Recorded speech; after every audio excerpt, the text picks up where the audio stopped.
zijn niet zo beeldig hoor. Maar is het niet goed? Nee? Nee, wij zijn niet Waar zo zijn beeldig. jullie van? Waar zijn jullie van? Wij zijn van Heer, van Omroep Friesland. Heb je Oh. wel eens van Jet? Ja, Omroep Friesland. Ja. Wij vragen nu zo wat je met doorheen. Ja, je mag meestal Nederlands praten of jij kan Nou, het Fries. ik kan het verstaan, maar ik kan je niet een Fries antwoord geven. Waar komt u vandaan? Nou, ik kom eigenlijk oorspronkelijk uit Den Haag en Gouda. En nou wonen we hier zo op het Kuperslaantje. Ideaal. Ja. Ideaal. Ik ben geboren in Groningen, mijn hele familie is Gronings. Ik heb bijna 60 jaar in Leeuwarden gewoond. En van waar Hartstikke te leuk. rennen? Ja, de rust en de ruimte was gewoon veel te druk. En nou, nu is het heel rustig in het winterseizoen. Maar ja, zomers is het hier ook druk met een alle... vrouwtje aan. Er komt er nog... Nee, maar nou is het lekker rustig hier zo. Maar in de zomer is het ook echt druk. Dus nee, maar we genieten ervan, echt. Ja. Dit is Omroep Friesland, vrouwtje. Moet je ook op de tv?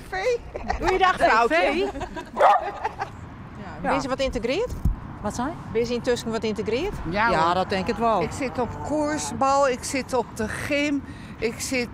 Daar zit jij niet op. Ja, Je moet nee. er moet ook niks jou voorbij gaan. want Nee, stel je ik zit voor. overal op. Dus, Is dat zo? En we hebben hier een clubhuis. Of, Nee, dat is het knutselatelier.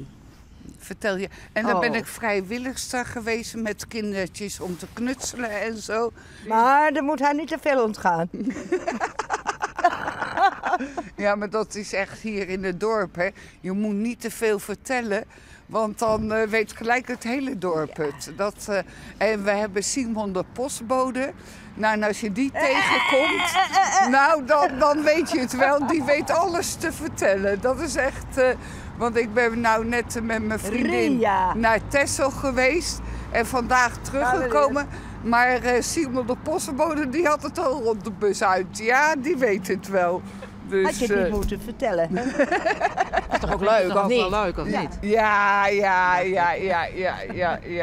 Nou, zullen we gaan? Dag. Tot de volgende keer.